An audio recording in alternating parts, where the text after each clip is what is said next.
Hey y'all, so I'm going to show you guys how to go from this to this right at home, and you do not have to break the bank doing so. I'm going to show you that you only need to do one pass for straightening and then one pass for styling. And we're going to start with making sure your hair is extremely clean, and with that we're going to do it very expensively by using Isoplus shampoo, apple cider vinegar, and Dawn dish detergent. Mix those three together, wash your hair 3 times with this, and then 1 time with a moisturizing shampoo of your choice. We did go with the Amika because I've just been in love with how it performs on our hair. When you get ready to condition, break your hair up into sections, rub that conditioner in there. I did want to give her some bonding treatment to make sure that her hair health was good, so we put that on there. I brushed it through every piece and then put oil on every piece, worked that through, put a plastic cap on her, and set her under the dryer for 15 minutes. If you don't have a dryer, that's okay. Keep your plastic cap on your head for about 45 minutes, and then when you rinse everything out, squeeze the hair out with your dry towel like you saw me doing. Don't rub it back and forth. Then we're going to take that hydrate oil. I love it because it's so weightless, and you'll see her hair responds very well to it. Rub that in along with my heat protectant. Brush that all the way through real good, and then once that's done, I'm going to make little twists in her hair and let those twists dry about 90% before I even blow dry it. This is because your hair swells and does all kind of crazy things when you're shampooing it, and so it needs time to kind of adjust to the elements and just to everything. So don't rush your silk press. Now guys, the wild spray is optional. It works great on her hair. I don't care for it much for mine, so it is a hit or miss with that.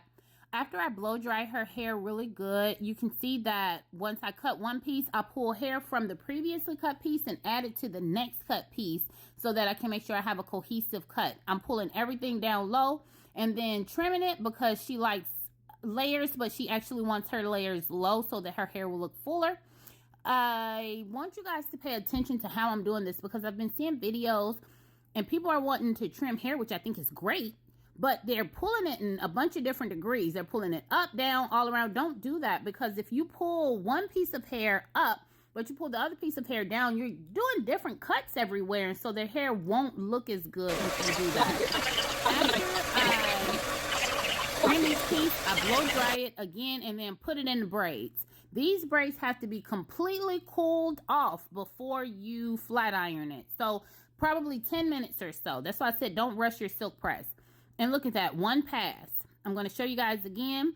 I do the top or the, I do the roots. Make sure you pull that hair with tension, comb through it. You see how wide it is? I'm showing you guys the exact size, everything. I want you guys to be able to do this successfully. This is a piece that I can flat iron at one time. Like, this is the size that your pieces should be. I pull that hair with a lot of tension, put the flat iron on it, get the top down, or the roots down, and then turn my flat iron sideways and drag it down the hair. Guys, this is real time. This is the speed at which I'm flat ironing her hair. I didn't speed it up, any of that. I wanted you guys to see exactly what I'm doing. And yeah, that looked a little rough, but she was talking mess, and this is my daughter, so it's okay. But pull it, straighten those roots, put that comb in there. You don't have to go back over the part you just went over, and slide the flat iron down on an angle. And take a look at this. That's what we need. That's what we want to see. You see that it's straight. Now, guys, the flat iron that I have goes up to 450 degrees. I have this flat iron turned up to 430 degrees. It does not need to be bone straight because we don't want to cause damage. We just want her silk press to look really good. And as the days go on, it'll get silkier and silkier and silkier. Also, the heat protectant I use is the Amika heat protectant. It protects up to 450 degrees. All heat protectants are not created equally. Make sure you have one that's going to be able to sustain the heat degree that you need the hair to be on. I personally used to be in love with the Silk Elements one, but it does not protect up to the degrees that we need in order to make the hair silky. Now, after I flat ironed it once, I took my flat iron in big sections, as you saw, and just bumped it a little bit.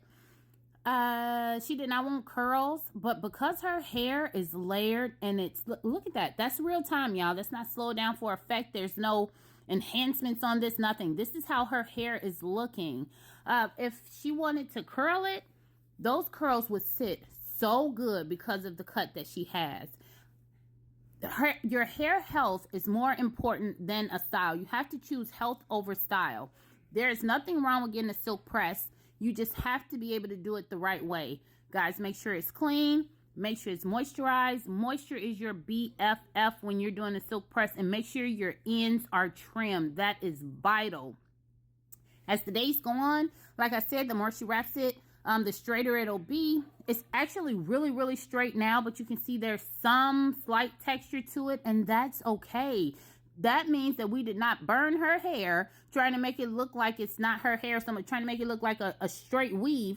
We didn't burn it so much that it won't revert back, and we have to worry about the hair health. Her hair is healthy and it's good. And you guys can see even the front is nice and full because we're doing what we got to do to it. If you guys have any questions, please ask me the questions. You don't have to pay an arm and a leg to get this done, and you don't have to pay an arm and a leg to do it. Thanks for watching. God bless you. Love you. Bye.